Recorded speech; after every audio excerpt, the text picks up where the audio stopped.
This dog is the most powerful canine in the various comic multiverses.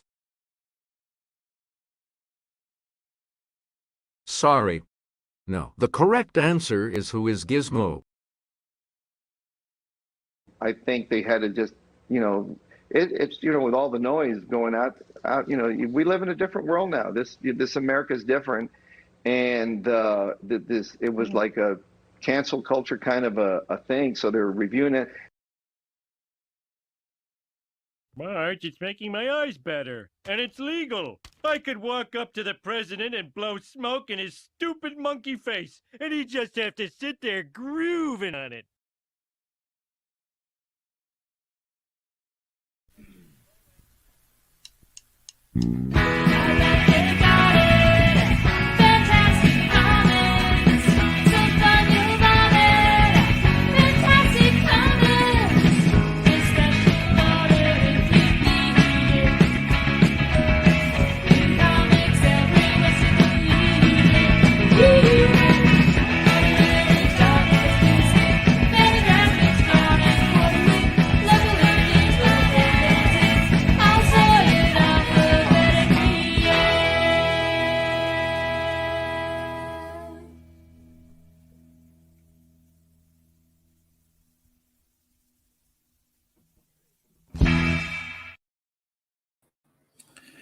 Hello, everybody, if there's anybody.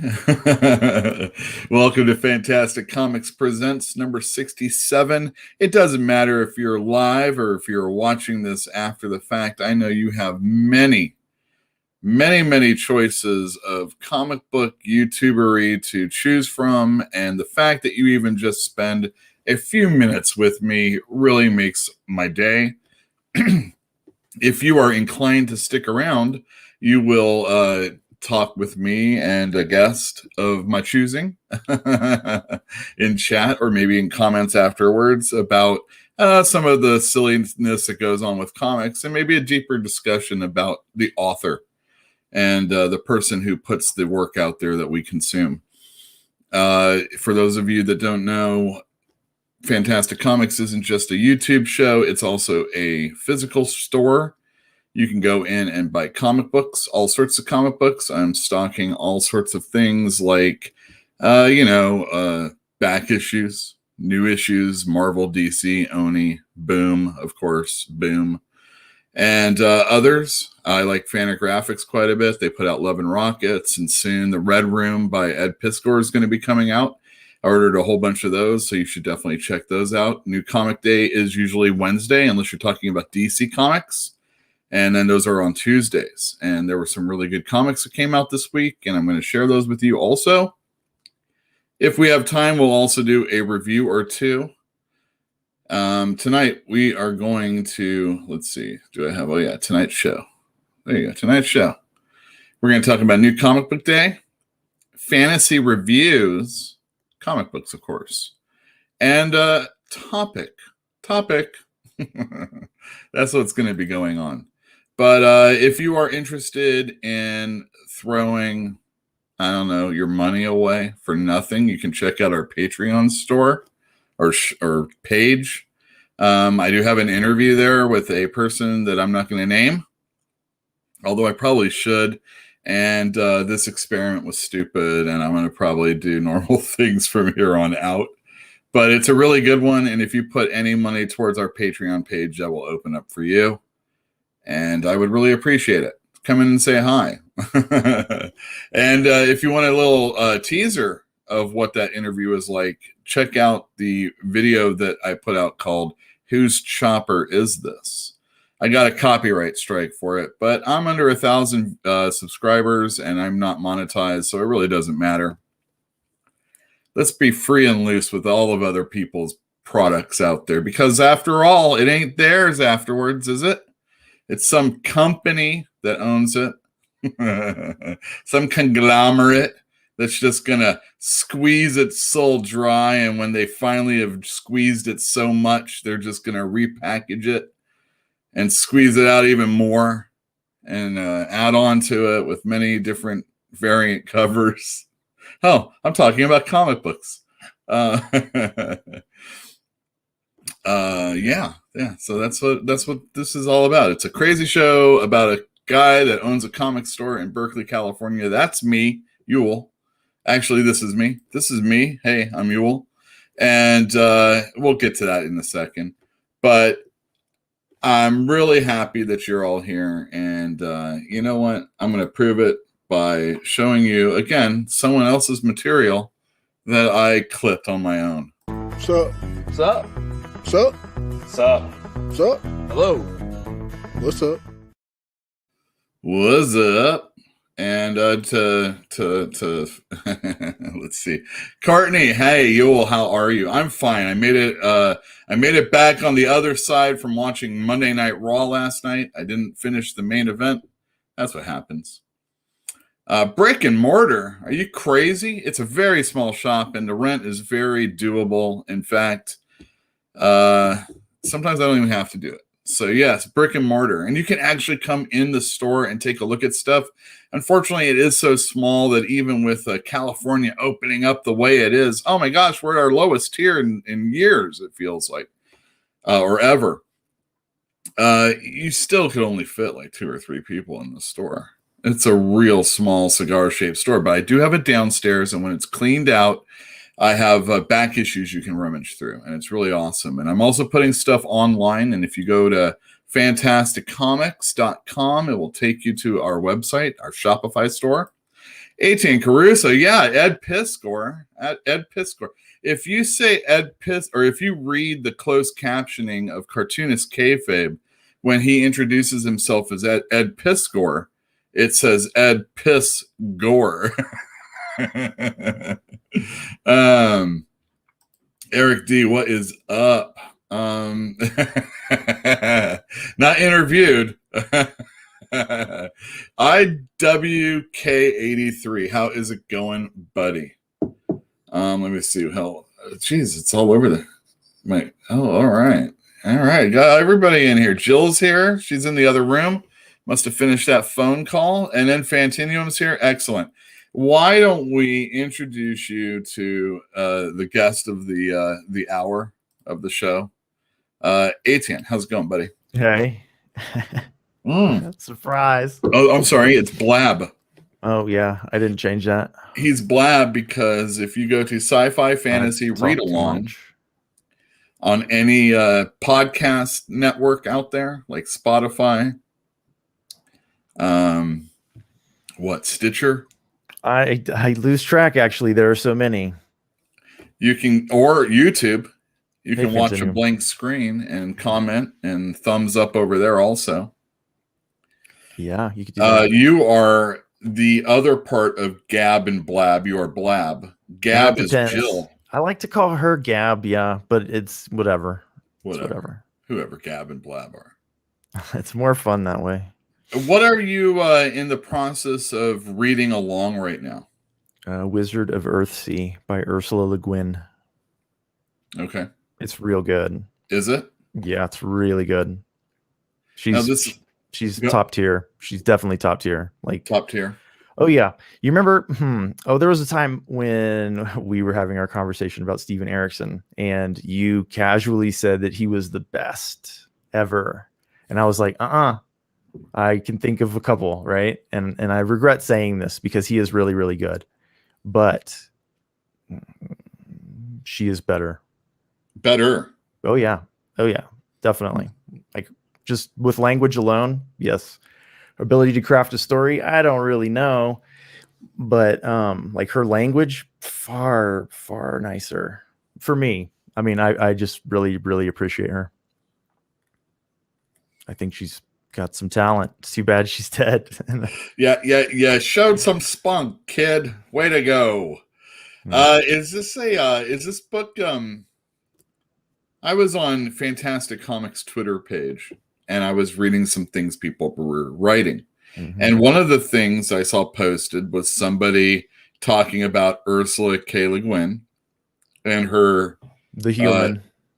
Pardon me? The human. The human. Yes. And she was talking about the series of books that, or this person was talking about the series of books that she wrote, and was saying that it was like she's like is she like a feminist icon, or showing, oh no, it wasn't as much feminist icon as much as showing how rooted in masculine toxic masculinity we are in other fantasy books. And she like shows us the way through like a sort of all the men are horrible, right, in this book, or all the women are saints. Maybe I'm wrong. Is that not the case? It's not the impression I have of her opinion of women necessarily, based on Jill's got a real good point. When you go through that book, it looks a little bit like there's a opposition going on between male and female. And I mean, she makes women out to be maybe kind of wicked. I don't know. Oh, okay.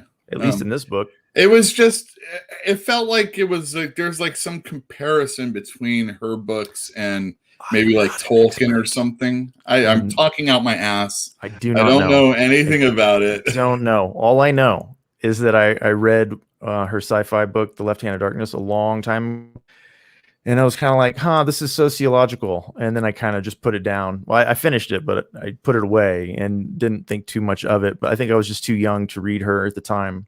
And now just reading a young adult novel of hers, it's just real good. It's really, really good. And I would read more. Like, that's my takeaway from this encounter with her. What makes it so good? I mean, you're only like 4 chapters in, right? No, we've recorded 7. The third one's due out in like a week. I see. I mean, she's just masterful. Her craft with the language is extraordinary. Her use of words, just very pleasurable. Very pleasurable. She crafts a mean sentence. All right. She's real good.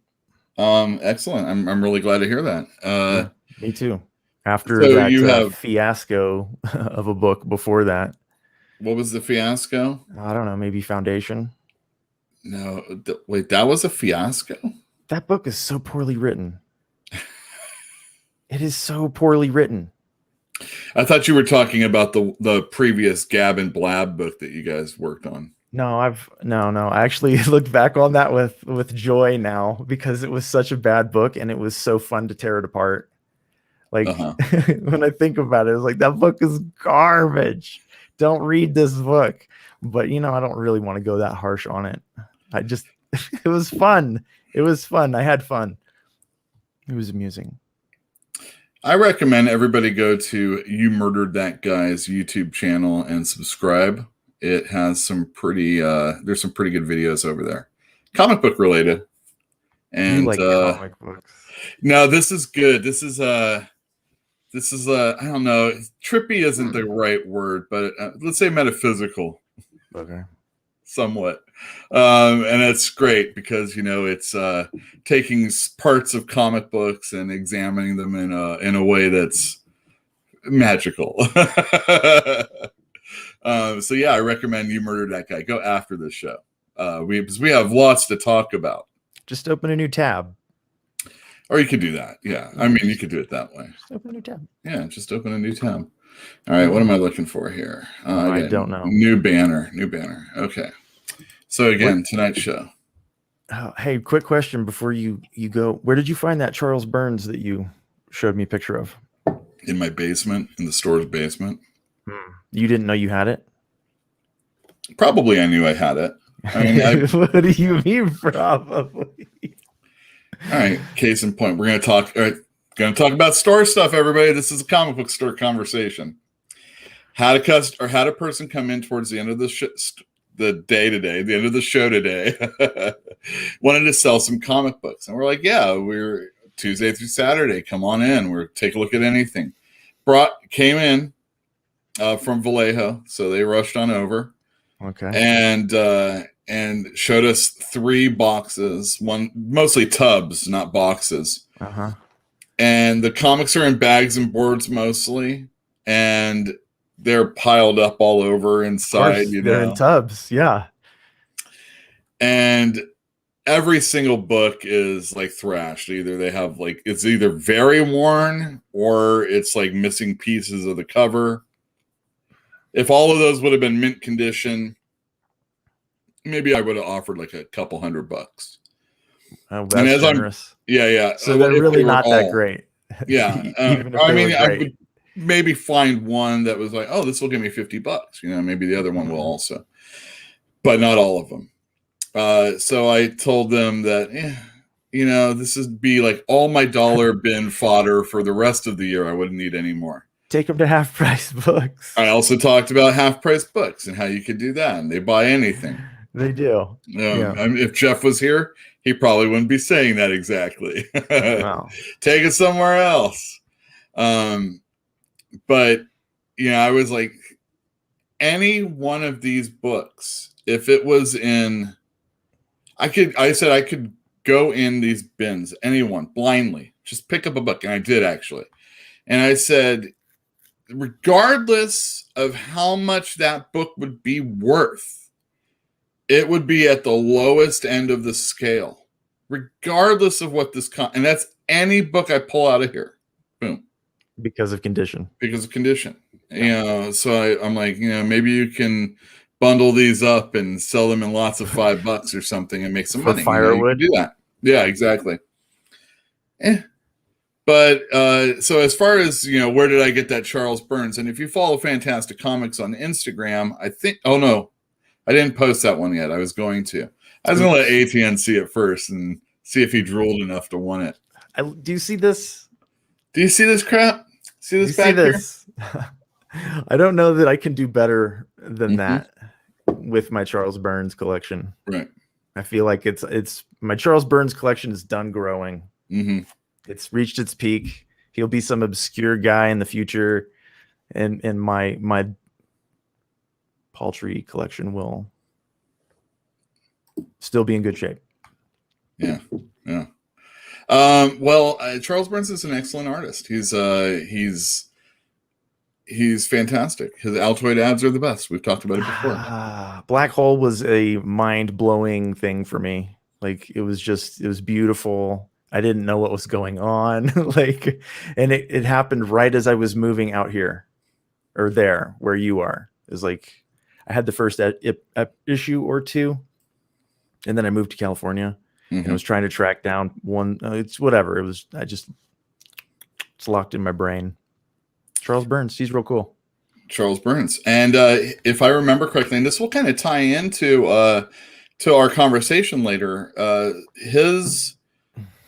as he was brought up, and it was like during, AIDS and 80s and all that stuff, his story of Black Hole is when teenagers are having sex for the first time, they start to grow grotesqueries on their bodies, whether it be like open sores and mouths and tentacles, and to get your testicles all over me.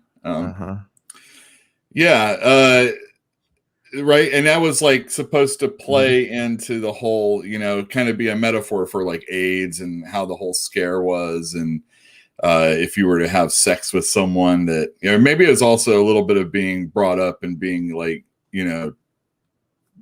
scared into believing that kind of thing. Right. But that doesn't matter when we have the final conversation. Let me get this together so we can talk about some. Hi, Corey. Comic books. Where did I do this, dude? I can do What this. did you do? Oh, I don't know what I did. Did you forget you were having a show? I might have. You did. No. I'm just not very smart. That's my problem. Here it is. Okay. I'm going to talk about some comic books that are coming out tomorrow and see if I can throw you with them. Okay. Are we going off to the side? And you're making we're going to go off to the side, so I'm going to do that. Stop cam, yeah. Actually, exactly. I'm going to change my avatar so that you guys thinking about that too, but I don't. That totally represents you. It does, but whatever. All right, so I'm going to share screen. Sorry about this for a second, guys. Boom, talking about NCBD, New Comic Book Day. New Comic Book Day, again, is on Wednesdays, unless you're looking for DC Comics only. Or if that's your, I don't know, the day that you actually go into your comic store. And you can get DC Comics on Tuesdays. But tomorrow, Geiger #2 comes out.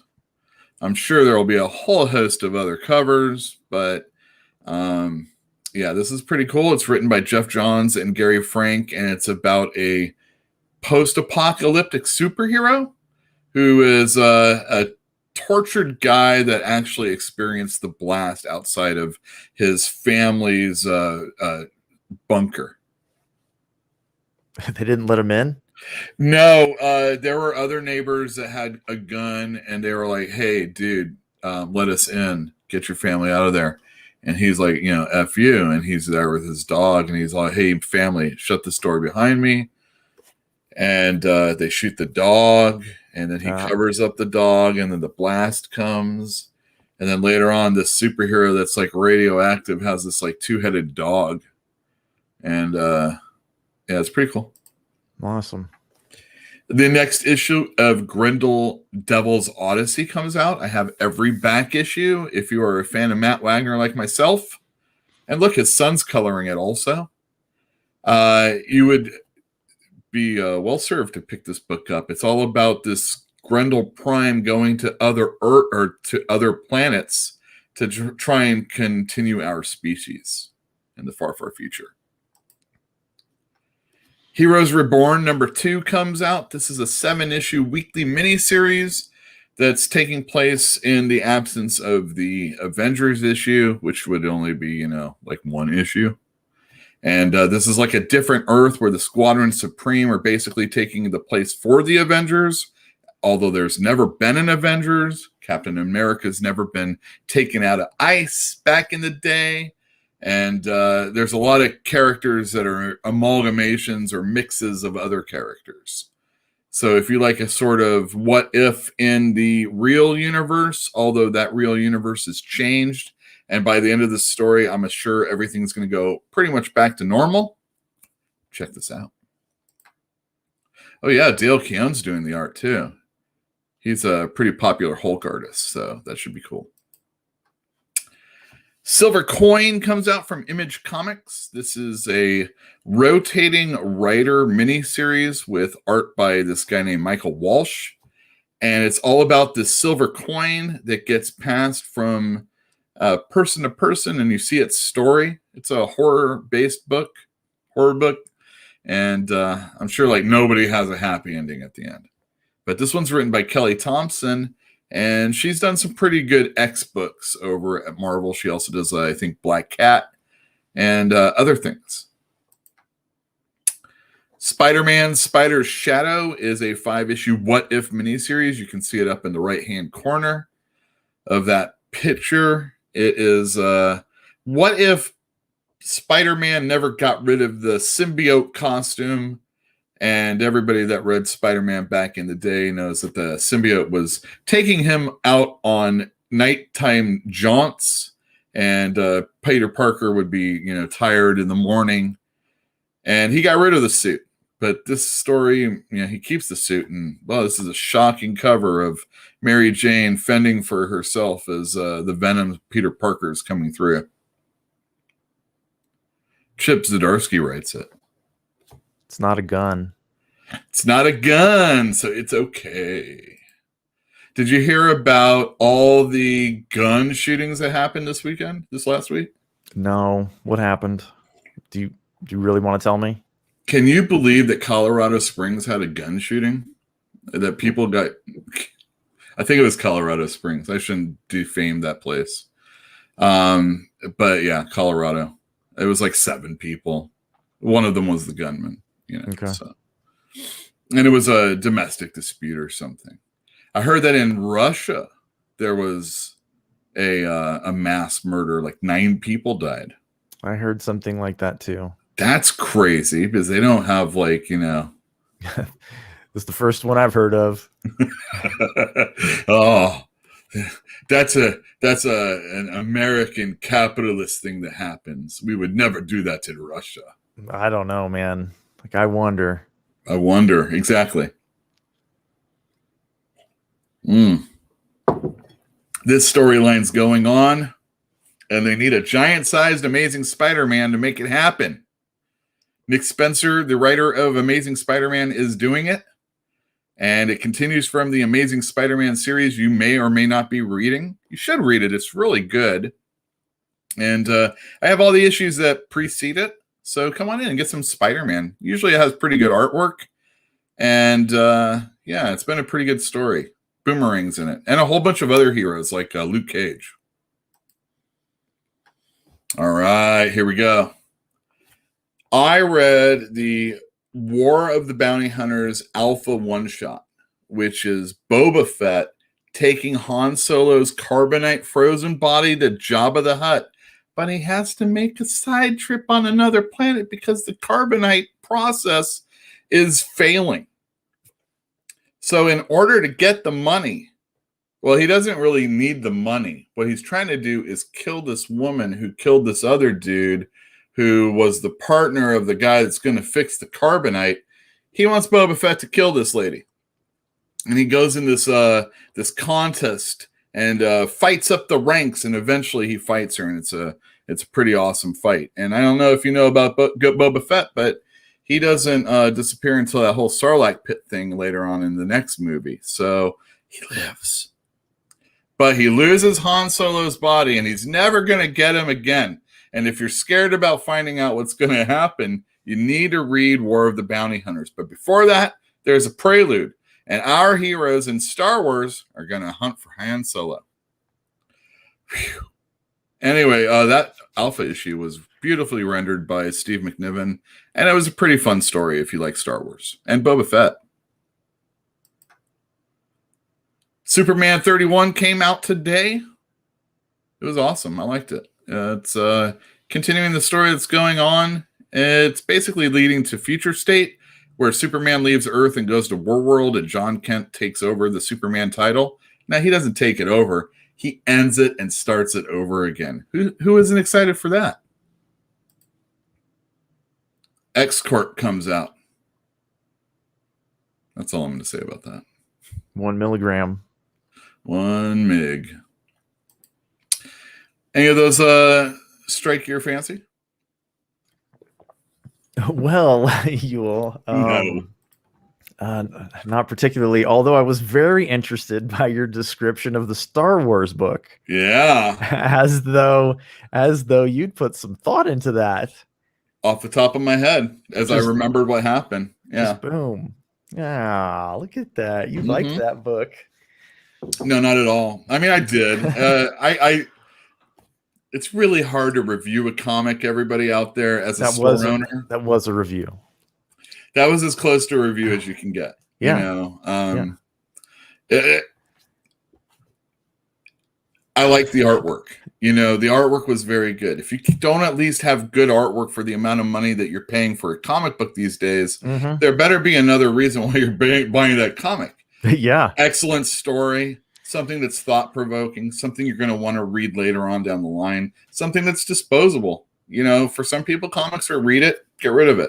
Save the coupon code and, you know, get a digital download afterwards and maybe take the comic to half price. Decoder ring. A little bit different, but yeah. Yeah, okay. They have the code in the comic book so you could get a digital download. Marvel does that. Right. Yes, exactly, Moby. What will happen to Han Solo? Thank you, Courtney. I appreciate that. X Corp, future dollar bin book, and the king of the Golden State will be there digging them out and slapping them. Oh man, that's East meets West. Soon, since I'm talking about other people's YouTube channels, I haven't added the East meets West podcast yet because, man, and this is really bad for me to talk about bad audio. What? Huh? But man, there's some popping going on, and it's more than one person. Like more than 3 people. Mm-hmm. And it's hard sometimes. They have a lot of really good conversation, mm-hmm. and they pull out old Bronze Age comic book covers and talk about that kind of stuff. And it's all about collecting, and I really enjoy it. But it's hard to listen to sometimes. I mean, I believe you, and like that to me is a bigger deal than the video quality. Although video quality these days, I'm spoiled, and mm-hmm. I think there's a lower limit to that too. Yeah. Spoiled. Whatever. First spoiled. My so if you're watching on the Yule Carter channel, what are you doing? Go over to Fantastic Comics and subscribe. I'm trying to get to 1,000 subscribers. I've been working it so hard. Question. I just want to get to the point, and it has nothing to do with monetization or anything like that. I just want to get to the point where I can post something in the community tab in YouTube, and you need 1,000 subscribers. So tell a friend if you're at all interested, or if you just need another page. What does that mean? Post in a community tab. So sometimes you'll be going through your YouTube scroll, and you'll see just words or a picture. Yeah. Or a survey? Or something like that. I think I noticed like Discovery Bay and Reggie from Reggie Collects, they used it a lot. And then Wes from Thinking Critical uses it. And I've been noticing a lot of, and I was like, oh man, I just need to get to 1,000 subscribers to make this happen. And then I could say, hey, what would you like me to talk about? And maybe we get to the point where, there's an actual conversation after the show also. So that's kind of just like my goal. My main goal is to get to 1,000. It's not for, some YouTube button, because it's not 1,000. What would it be made of? They send you a YouTube button made out of mud. Paper? I mean, just like a little print. There's a receipt. Congratulations. But yeah, being able to post, I don't know. I guess some magical moment will some crazy thing will happen. My whole life will change. Boy. Yeah, I will become a real boy. Oh, my nose won't grow when I lie. That type of stuff. If it did, that would definitely be a giveaway. You'd never be able to get one over on anybody that was any smarts. Oh yeah, so that goes back to my video that I showed at the beginning of the show. That guy talking about cancel culture. Oh, you know what? This is for anybody that didn't see it. I'm going to play that right now. I think they had to just, it's with all the noise going out. We live in a different world now. This America is different, and it was like a cancel culture kind of a thing. So they're reviewing it. That dude owned a horse that didn't pass the drug test after winning one of those rich people derbies. Yes, exactly. Derby. And he came out and he's like blaming cancel culture on that. I guess this has happened with him many a time before also. Can't believe those people. I can't believe it. It's like now we're seeing like, celebrities coming out and talking about it. And that horse? Some people, no, cancel culture. Oh. And, or cancel retribution. I don't know, whatever other words that people use to use it. I'm not on a whole thing about that, but we are going to talk about J. Scott Campbell in a few minutes. Mm-hmm. And it kind of plays in, and we'll get to there. How are you, ATN? Tell me a little bit about yourself before we get there. Yeah. I got nothing. You got nothing. ATN sells paperbacks at Paperback Goldmine. You can go to the website to make that happen, or his Instagram page to see product. Mm-hmm. Yeah. It's true. He goes to other states and picks up little paperbacks. Beautiful I went to covers. Last Tuesday, I went to the local library here in the middle, and just like I had to change mufflers. Did I tell you this? Mm-mm. I had to change my muffler because I had to pass smog and I had to register my vehicle and blah, blah, blah. So it got me into the area where the library was. And I was like, hey, let's just go.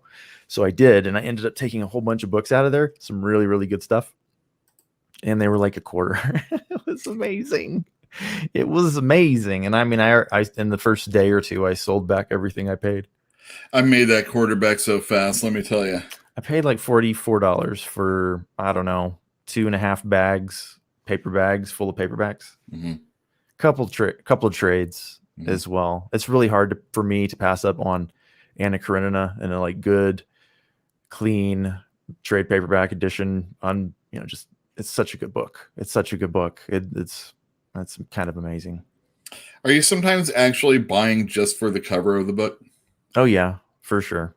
Is it ever just for preservation of the book also? I mean, that's why I told you before we got live today, I told you that's why I was kind of upset with myself, because I like to take pictures of the covers when they're in really good shape. Because if you go to like Abe or Biblio or Amazon, the picture that you're going to see is a stock image where somebody, it might not even be stock. It might just be somebody's image, and every single person that has they just copy that picture and use it for theirs. It's not representative in any capacity, right? Mm-hmm. And in some of those old editions, you just can't get the covers anymore. You can't see them anymore because they're just not floating around. So I wanted to like take pictures of them, and I forgot. I had a beautiful copy and I sent it away. Mm-hmm. Dumb. Just dumb. Maybe you can ask that person to post. No, I mean, I've posted that book before, but I don't have a high quality image of it. Just it. Do you know what I mean? Mm-hmm. Yeah, I am sometimes. So I get to the point where I'm pressing comics and I'm actually taking pictures of, the comics for the before and after. So like, here's the before. You can look at the after. I always forget the before. Sometimes, and I don't always do it. So sometimes this for the customer, I do it if they care. But for me, sometimes in the store, I'm like, oh man, this one would have been a really good for a commercial, a spot. So I have this one Captain America I've been working on. So that'll probably be one I'm working on next. But yeah, I blow it sometimes. I'm like, I really should have done that. I should have taken a better picture. Yeah, documentation's part of the deal. Honestly, it really is. Speaking of how things look when, let me get this off. That sounds horrible. Speaking of how things look when you're shopping for stuff.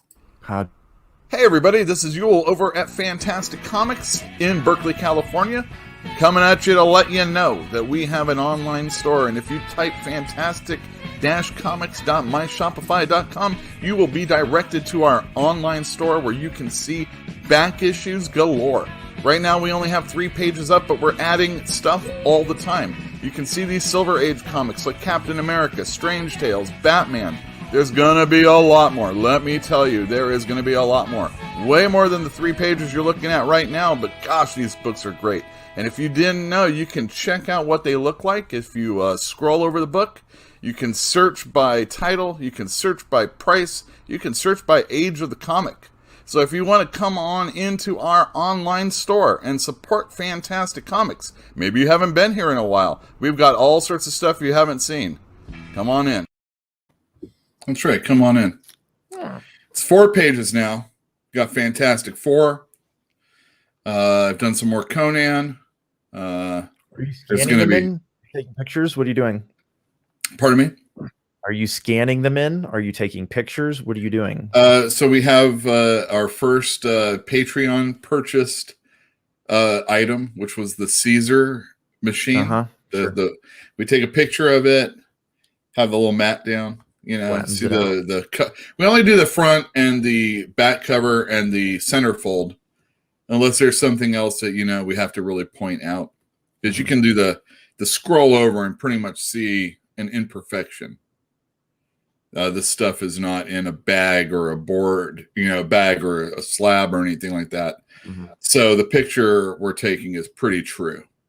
Right. And the next one so I did another video, because now you can type in fantasticcomics.com and it will take you there.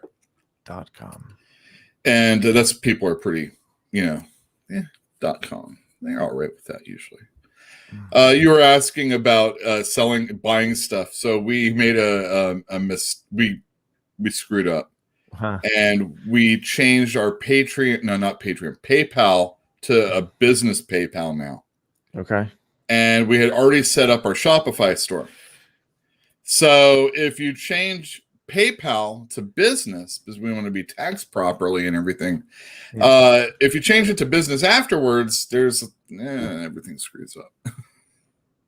So don't go there right this second. Wait till tomorrow or something. But we're getting it up. And, the little things that happen when you don't know what you're doing.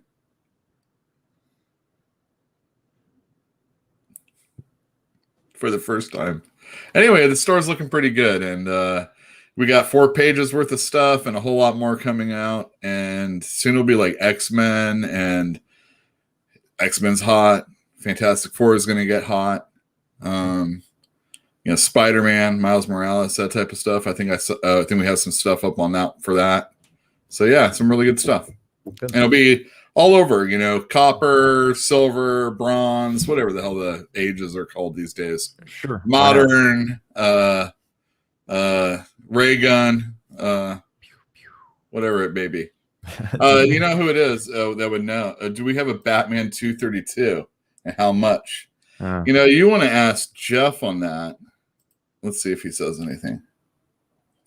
It should work now, hopefully. Yeah, see? Change it to business after the sale. And, that's why. I see. We had a sale on it, so now we have to put it through again. And we're going to have a test sale tomorrow. So again, on the East Coast, let us wake up first. And there's plenty of tax, let me tell you. Plenty of tax added to that. They hit us here. Did you hear that California has less people now? We decreased in number of people for the first time ever. Yeah, I don't know that I believe that, but good. Get that out of here. That's what happens. Get out of here. That's what happens when it's too expensive for people to live. They leave. You freaking whiners. You can't change something by leaving. Yeah, you can. You can. You can change your financial future. You can change it for you. You can't change it for me. I can't change anything for you, buddy. Sure you can. All right. So let's talk about our subject matter for the day. I'm going to turn off my camera, though, while I do that, because I'm going to share a screen in just a sec. Where did I put that thing? Let's see. All right. I only have 5 pictures. So. Of whom? Of pictures. It started with this. Boom. Yeah. So what's the difference between this and whatever? Okay. So for those of you that, wait, let me stop sharing for a sec. Let me get the right banner up. I know it doesn't really matter, but let's do it anyway. Where is it? Boom. Here we go. All right. Share screen. Back to this. All right. So this is amazing. This is the cover for Amazing Spider-Man 601. There have been a lot of volumes that have happened since then, and a lot of different writers and artists that have done covers and insides and all sorts of stuff. And this was done. So this was done 9-10 years ago. I personally have a copy, of course, because I collect the Spidey Man. And for years, people have been talking about how this is unrealistic, and how nobody could really pose like this. And then, of course, that brought out people of all shapes and sizes and whatever and whatnots trying to come out and do this pose. people have gone online, social media, they've bitched about him and this cover. In fact, if you remember 2 years ago when we were doing this whole everything, this picture, which J. Scott Campbell did many years before, had resurfaced and people bitched about his tying up of Tiger Lily, his aging her up, and even though he did that, it's borderline pedophilia, etc., etc., etc.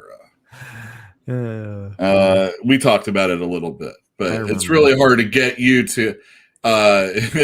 It's hard to get you, to get you to get outraged.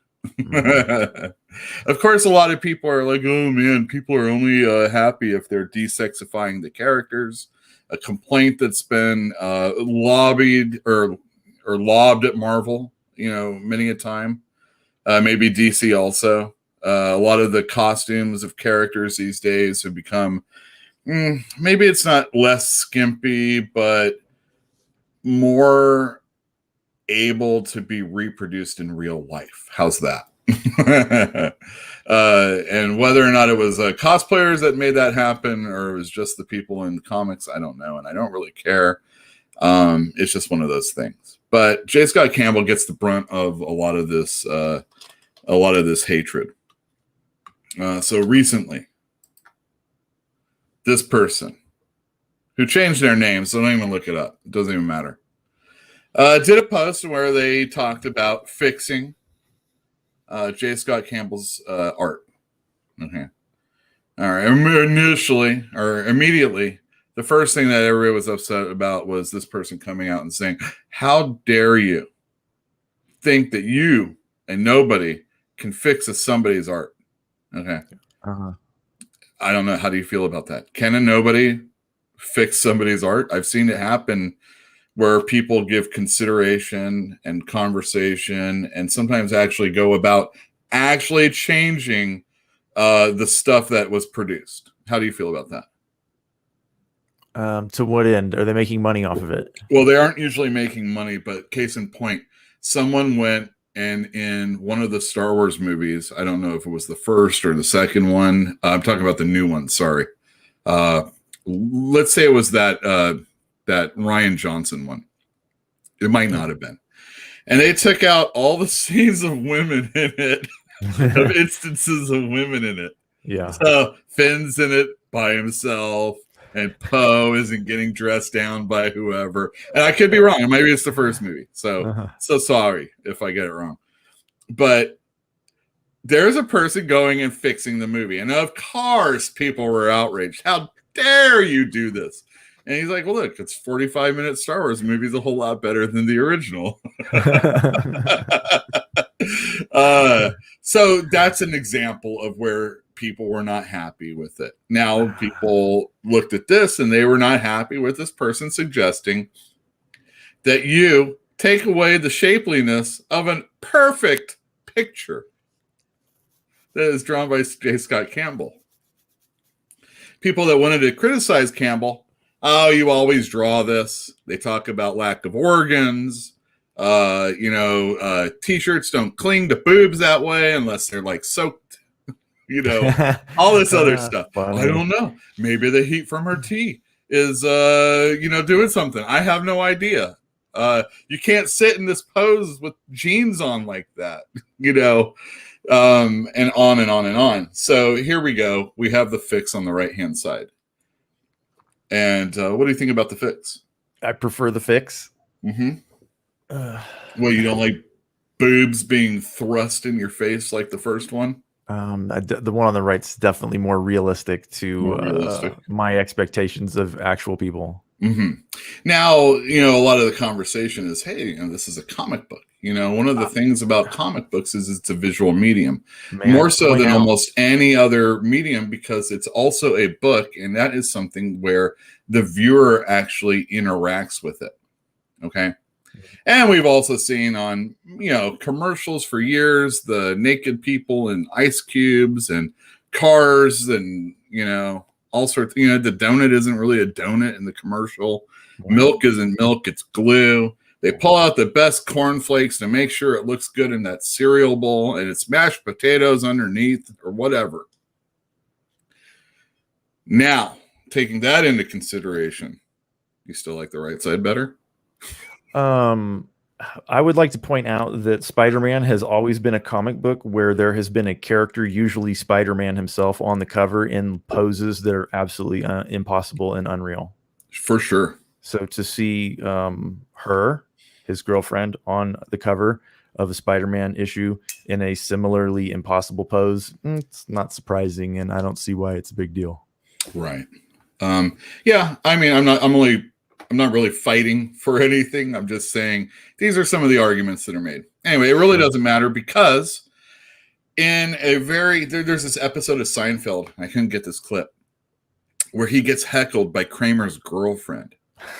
And he's like, afterwards, he's like, and he's talking to another comedian, I should go to her work and heckle her. I wonder how she'd be able to take that. And the other comedian's all, you do that, you'd be like the god of comedians going and doing something like that. You can even see on the left-hand side, the foot is curled differently than the one on the right. If I did the curl on the left, I would right now have a cramp in my foot. I guarantee that. Hold on. I'm trying to figure out I don't know. It's too far away for me to tell. I don't know. It's funky looking though. Here, let me close up on that. Yeah, get close up. I can't tell. There's your feet. Huh. Oh man, I'd be cramping up like crazy. Yeah, because I'm old though. It's been 20 years since I could bend like that. So, in a Seinfeldian type style, J. Scott Campbell fixed non-binary Finn Mertens fixing, but started by pointing out all of the wrong things that this person did. Oh, that's too bad. Talking about the clavicle in the wrong place. Yeah, sure. She has forearms like Popeye. She's sitting like a little dog. All this other stuff. Hilarious. And the crowd went wild. I mean, wild in a good way. Some pros that are above the fray said that, J. Scott Campbell, you're punching down. And to be true, he is, for sure he's punching down, but sometimes your little brother needs to get slapped in the head. You know what I mean? I do. Jeffrey knows. Tell him, Jaffro, you need to get slapped every once in a while. And, when you do something like this to an established person who's making a lot of money in the industry, and one of the only reasons why Marvel Comics sell is there are multiple variant copies of people, not unlike him, drawing those things. So, he took it personally because, as we talked about in the past, even on our show, we've talked about how he's been sort of canceled a little bit, So then he goes and he fixes it. So here's the drawing. He fixes the fix. He kept her original idea and he fixed it so that it would look proper. And there you go. And of course, the internet went crazy. I thought I had another picture. I'm really upset. This original artwork, though, the one that the pencil drawing of it is on eBay, and the proceeds are going to charity, which is for like a young artist's, charity. And it's already going for like $15,000. Okay. So with all of this stuff that occurred, I guess I could say there's some good could have happened from it. Maybe J. Scott Campbell will sell this one too for charity. So that's some of the stuff that's been happening. Sure. All right, let's get back to real me and you. Well, real, I can be. It doesn't. You don't have to be real me and you. I'm just going to do real me. We're wearing the same color. Well, not really, but I didn't realize. Alpha Flight shirt, original team, right there. Who's going to die? Tell me in the comments down below. The guy in the crosshair, or the person in the crosshair. They all are. What? It's like Sarah Palin put this picture out.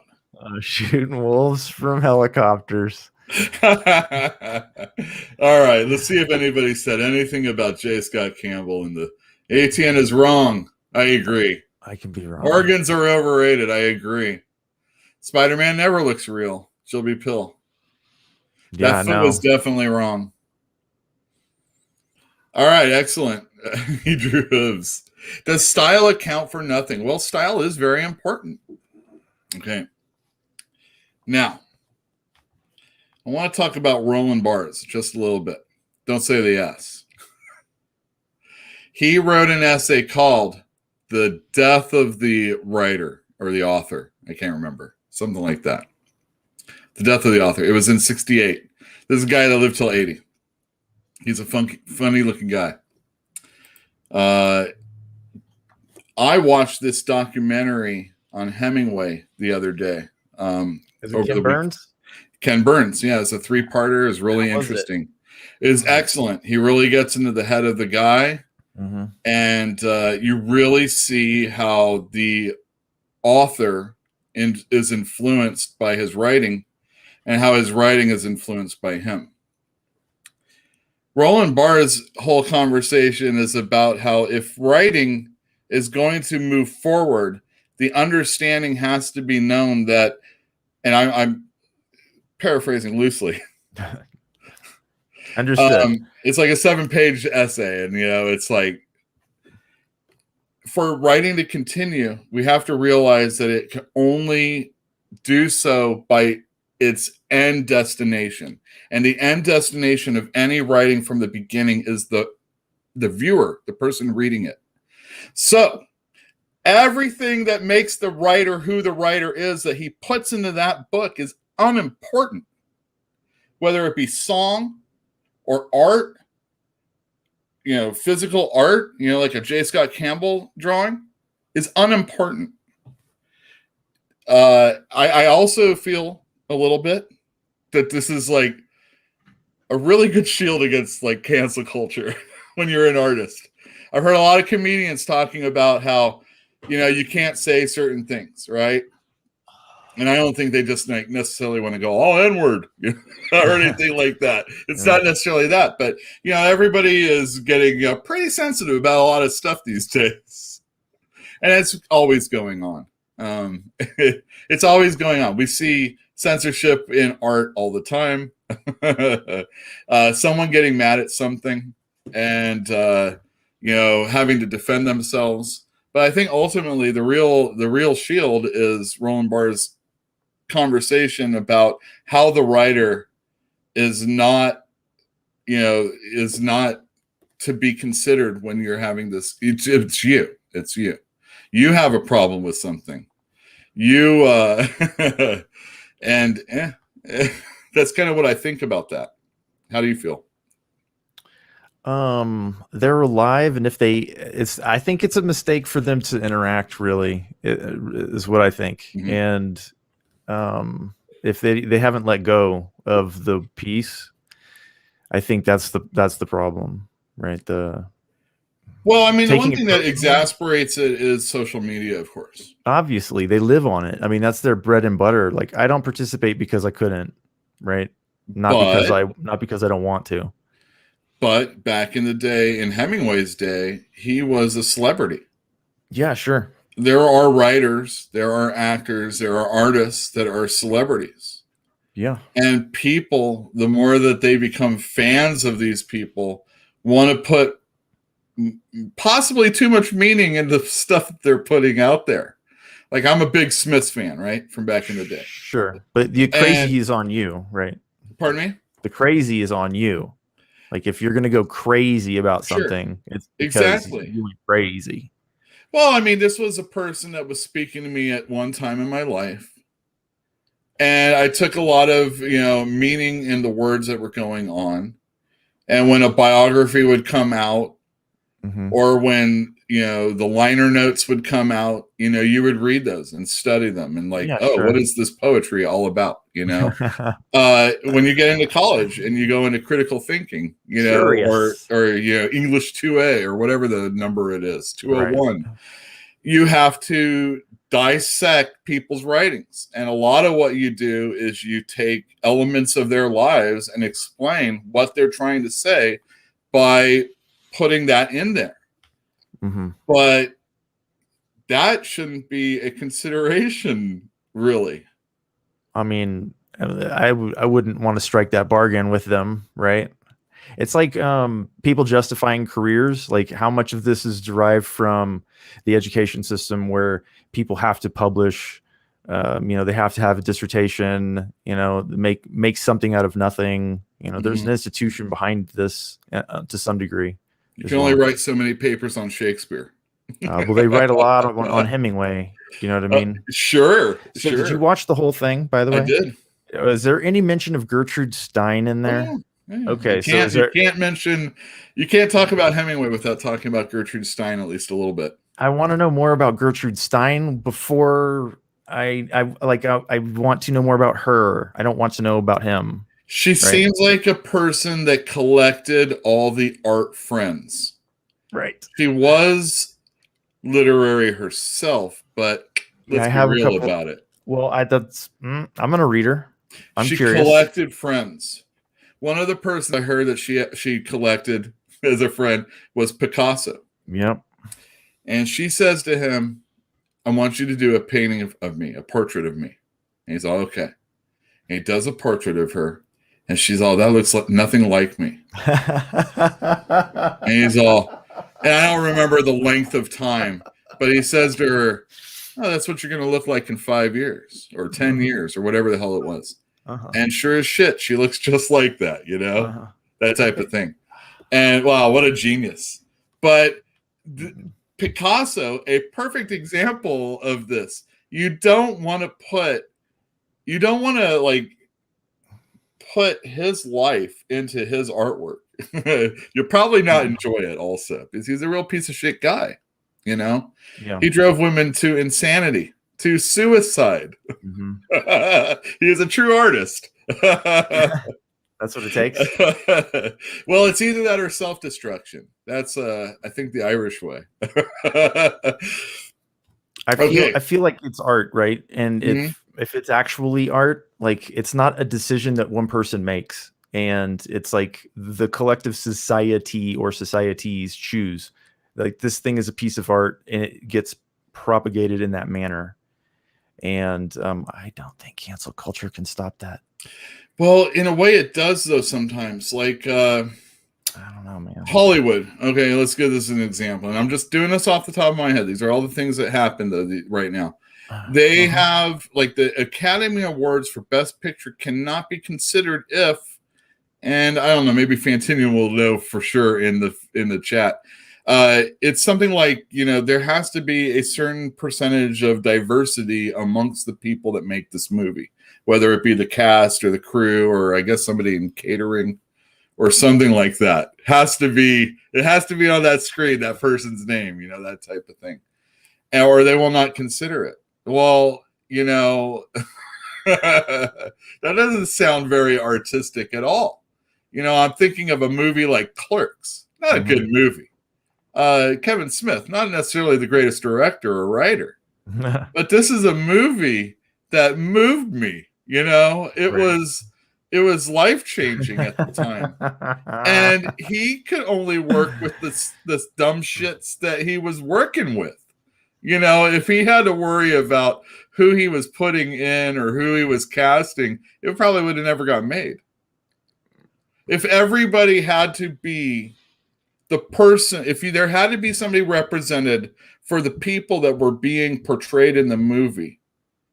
If it wasn't all one thing, it would never get made. It would be impossible, I was joking to my brother. I was like, well, we need to make a comic book where it's like all sorts of races are involved.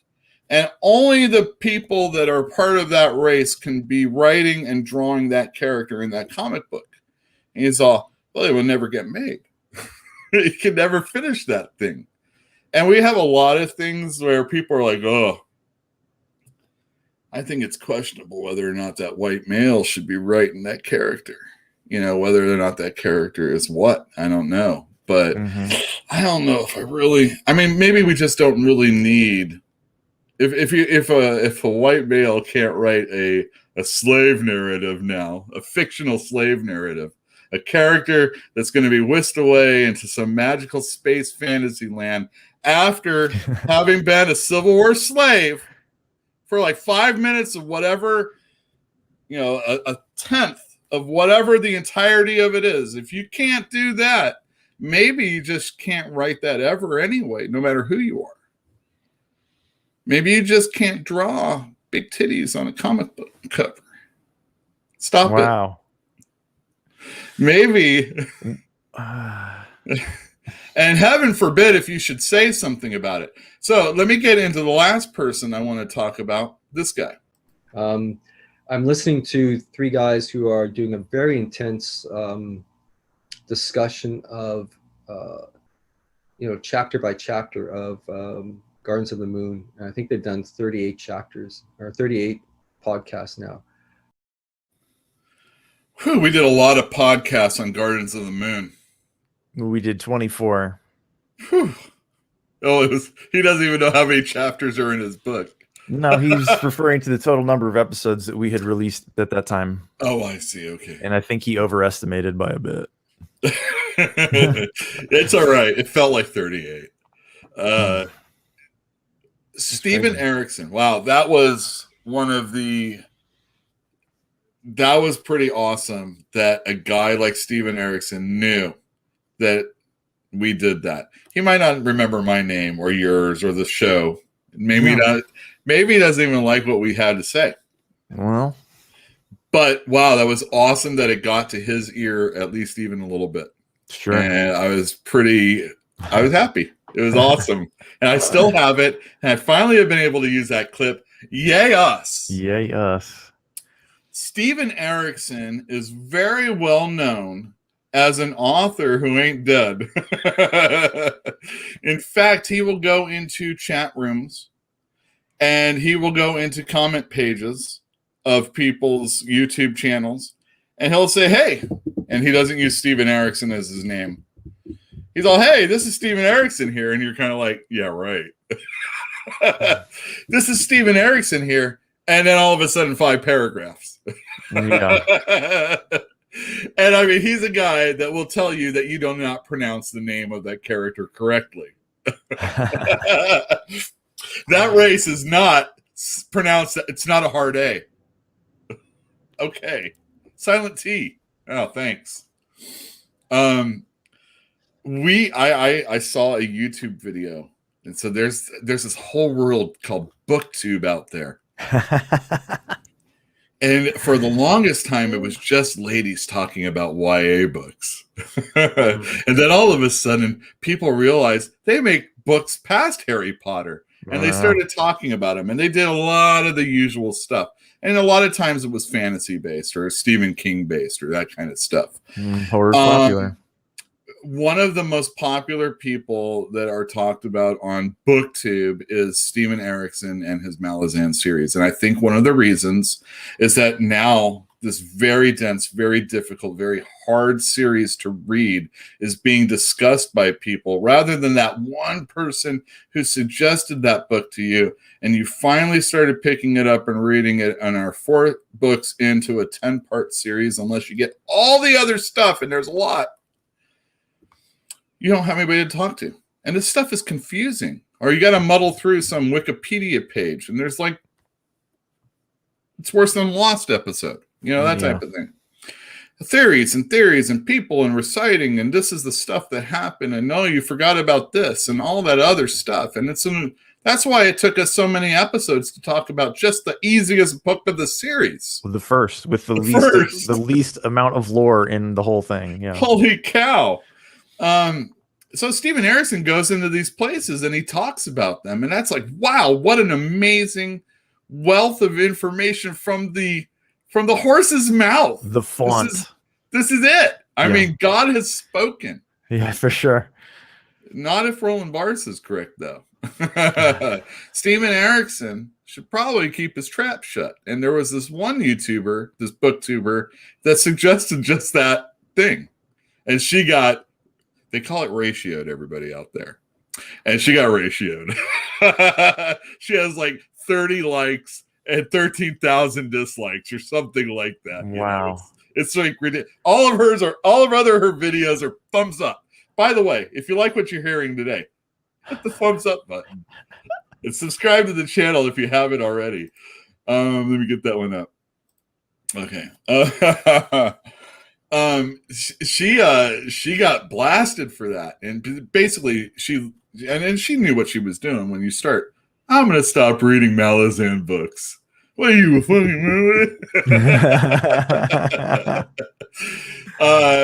She says that in her video that the writer is not, and I'm going to say the artist also, J. Scott Campbell. Yep. The writer, and I'm extrapolating what she's saying and applying it that way. The writer, the creator, the artist is not supposed to respond to the person making the critique. Okay. Now, in that Hemingway video or documentary, yeah, he responds. I've heard similarly about Mark Twain. Mark, okay, awesome. Yeah, these guys respond. Yeah, we it has happened many a time, and a lot of times that's when people start souring on you, and not unlike J. Scott Campbell and his horrible depictions of people, of women. So too did Hemingway get that. His what I once thought was genius is just a style and a thing that he can't get past. And look at this horrible representation of this, or this. Mm-hmm. Have you ever heard the saying, it's best to keep your mouth shut than to open it and remove all doubt, something like that? It's better to stay silent. Stay silent. And be thought of stupid. There we go. Than to open your mouth and actually prove them right. Something like that. Mm-hmm. Yeah, well, there is that too. I mean, I don't know. Like, did you notice that there was kind of, I mean, you must have noticed, we just never really discussed it. Like, there was no sign of Steven Erickson, and then all of a sudden he was everywhere. Mm-hmm. I mean, you noticed that happening, right? Mm-hmm. And like, I definitely knew that he was leaving comments and stuff in people's on their videos and etc. under his actual name. And that was interesting, but it was during the pandemic, and I was like, is he bored? Like, what's going on? Yeah. And then all of a sudden it's just the way that he is now. Like, he has a dialogue going. I think that's wonderful that he does. And I personally think it's really cool. And again, depending on what aspect of fan he should be able to as well. Sure. No one should be able to tell him he's not allowed to do that. That's true. But also when he is saying that you are wrong or interpreting stuff. That could be true. That might be true. But that's his fault, and he can shut up about that because he screwed up. Or not.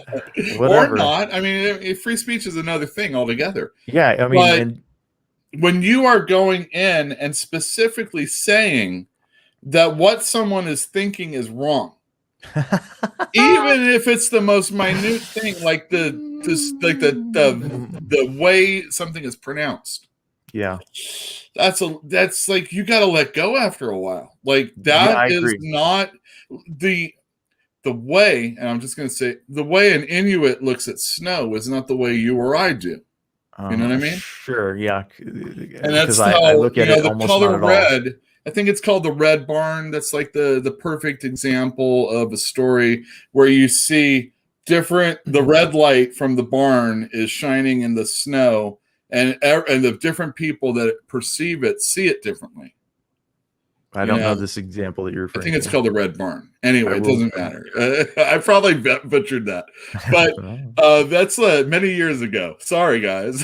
But but think of that. Think of something far in the distance, and people from different areas are perceiving it differently, and that is not necessarily for the writer, the creator, the author, the musician, the artist, for to come in and then say that you're wrong or that you perceived it incorrectly. You failed to get your point across is what happened. Yeah, that's probably true. Or maybe you shouldn't, I don't know. Maybe, I don't know. It's just a conversation. maybe also there's always friction when there's interpersonal anything. There's a lot of interpretation that goes on when you're not there in the conversation, and I think that it's a real difficult thing to guess. And what again, making something out of nothing. That's a thing that happens. It is definitely a thing. I do like the idea of using the concept of the writer being dead as a shield, because a lot of people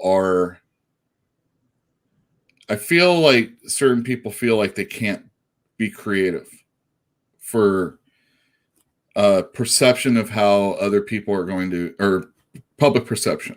Yeah, sure. One of my favorite writers, or at least some of the books that he's written, is Henry Miller, and he was banned in America and all over. He's a great writer, amazing. A little too racy. Bukowski, amazing writer. He's really good. Some of the most simple, unoffensive writers have been banned, and you gotta. But I mean, you can look at like a gift from God today. As I was preparing for the show on NPR, they were talking to a gentleman named Francisco Goldman.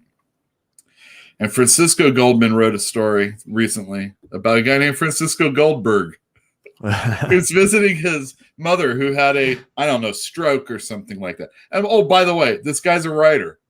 The first question the interviewer asked him was how much his life actually played a role in this character. Yeah. It's inescapable that we do this all the time. But we, I think, as viewers, as readers, have to take a little bit more, we have to bear the responsibility to the people that we're viewing or liking. And I don't mean in a fanatical way, but we have to know that for this to continue on and to grow and to reach its full potential, the onus is on us, the persons that are reading, writing, drawing, appreciating is what I mean. All of these things, we have to we have to be a little bit more. We have to use a little bit more, common sense. And democracy doesn't work because people that vote have to be educated. Same problem, right? It's the same problem. Sure. Oh, all right. Here we go. There's a lot of people. So if you read that Roland Barthes essay, he talks about different creators at the time. Is it in this? I don't know if it's in there. It's probably. What's it called? It's called The Death of the Author. No, it's not in here. No, it's not. No. All right, so do you think that it's true that there's any place in any media that's safe from criticism? I kind of hope not. That same girl also suggested that critics shouldn't be criticized. Like you made it sound like she might have been a little bit more reasonable than she actually was. Critics shouldn't be criticized. Now we're getting into what a critic is. Also. Well, yes, we are getting into what it is. Anybody can get up on YouTube. But at the same time, I remember my parents always saying, that's Siskel and Ebert. They don't like anything. And when they do, the other one doesn't, so they can fight. Yeah. There's some truth to that. There is. But those were real critics. They were paid by a newspaper. Yeah, they published in rival journals, essentially. What's a newspaper, ATN? Oh my God. What's a byline? The internet changed everything, huh? Well, newspapers having to advertise. Exist. We're only going to do it in the sports and men's section of the newspaper first. Yeah. And then it pervades every other spot. It's just the porno stuff is in the sports section. Right behind with a BC comic or something like that. Yeah, newspapers are no longer. For the longest time, initially, when the internet was bursting with reporters and blogs, like the silver blog, 538 or whatever the hell number is. Oh, I'm so stupid. Those kinds of things are people from real papers and real organizations that aren't working there anymore, but are still putting forth fact and knowledge out there. But now there's BookTube. Now there's me talking about this stuff. Right. And I'm just tying it into comic books. I think I'm an expert on comic books, at least a little bit. I've dabbled in this other stuff as far as wanting to be a creator, and also understanding that once I create something, whether I'm alive or dead, I am no longer living. And I totally understand that my what I put out there is not for you to say, oh, well, he was this, this, and this, therefore I don't like this, or therefore he doesn't know what he's talking about. It's a very difficult situation, but ultimately I really think that we have to divorce the person who's creating this stuff. Again, going back to the Smiths. I love the Smiths. Now Morrissey's a racist that can't stand people entering his country. Yeah, his country, he lives in LA now. No wonder. 10 years ago, he was singing about how there needs to be a gay or a woman president, and now he's the worst person in the world, Right. Hell. But, and I mean, the Simpsons were dogging on him the other day, I guess. Or at least that's the meme that's going around. And I'm like, before? I feel like he must have been on The Simpsons before. I don't think so, but maybe. I mean, it doesn't really matter. But, I think our heroes are ultimately going to be, in America, we like to build and destroy people and see them rise back up and then kill them again. Do you trust the test of time? Do I trust the test of time? No, the test of time. The thing about it is that, if Shakespeare can't be taught in college, if a college can say, nah, this guy, he's not for us, and I'm not even the biggest Shakespeare fan, but, they say all the stories that are written have at least once been tackled by Shakespeare, right? Comedy and tragedy, et cetera, et cetera. Right. That's a go-to guy. That's go-to person when you want to study something. You could do worse, but there's colleges that don't even teach that guy anymore. If that can happen to him, no, the test of time is bullshit. Time is a construct that's made up also, right? I think Dune is a pretty good example of something that's past for, at least the immediate future. I think there's, there are people like Thomas Pynchon that he writes literature. Mm-hmm. You know what I mean? He's going to be read after he's dead. Mm-hmm. And that's kind of the test of time. It's 2 years in book world is usually it. Forgotten. But 2 years. 2 years. 2 years. And then almost nobody cares anymore. But Cormac McCarthy, people still care, or they will. People still care, but as time goes on, that stuff. Oh, well, sure. I mean, in the infinitude of time, yes, everything will be turned to dust, right? But it doesn't even take that long. And these days, I know, which it is takes why even shorter time. Cervantes is still read. The Russians are still read. Shakespeare is obviously still taught almost everywhere. And thanks to non-binary Finn Mertens or whatever that person's name is, so is J. Scott Campbell, at least 10 years after the fact. So bravo. Philip Roth. Oh, wait. Saul Bellow. Dude, all right. Philip Roth. When he died, it didn't take long for the first tweets.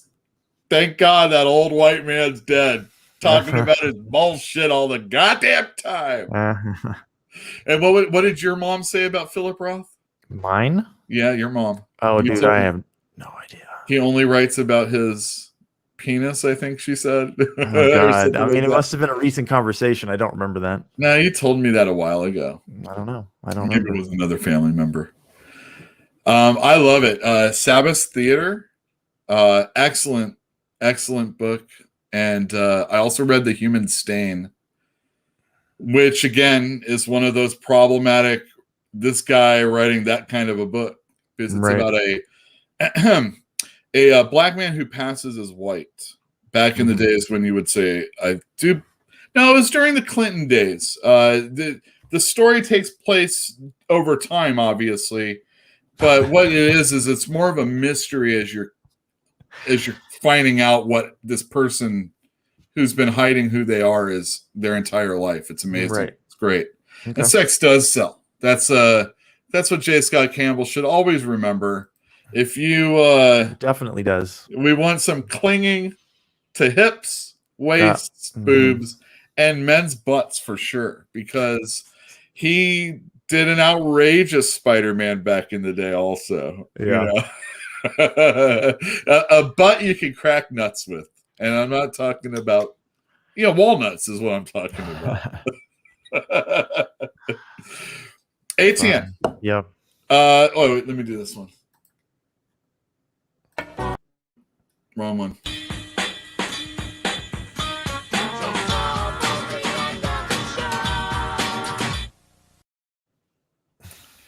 It is almost the end of the show. I just want to put up this awesome banner of our patrons. Oh, cool. These are people that are willing to spend extra money in our store, or they don't have anything to do with our store except our Patreon page. And if you want to hear the interview of that I did with this time I won't say. a writer of Conan, a writer and fan of Dungeons and Dragons. I love Dungeons. A guy that should have won an award for his awesome Marvel comic book. There's people out there that think there aren't good Marvel comics. This guy did one. It was a pull on your heartstrings comic that initially you might have thought might have been a little over the top, but it was so well done. It stacks up high in the pantheon of one-shot Spider-Man stories. I think it's great. And it isn't even a Peter Parker Spider-Man. So there you go. Yeah, you can get that if you are a Patreon member of ours. You can do it for $1 a month. It'll be open to you. I hope to have other 5, 10, 15-minute conversations with you. Maybe something like this if you're interested. Nobody really comments. But I really appreciate everybody that has joined, and anybody else wants to, we're working on stuff. Everybody say goodnight to ATN. Thank you for coming in, ATN. My pleasure. And having this conversation, because I don't think I could just do it by myself. Did not expect to see any Roland Barthes in this. That's right. Remember, tell your friends. We talked about Barth and Steven Erickson and J. Scott Campbell all in the same conversation. And Francisco Goldman, too. Somebody I've never read, but I'm looking forward to finding out more. Take it easy, everybody, and we'll see you next week. Bye.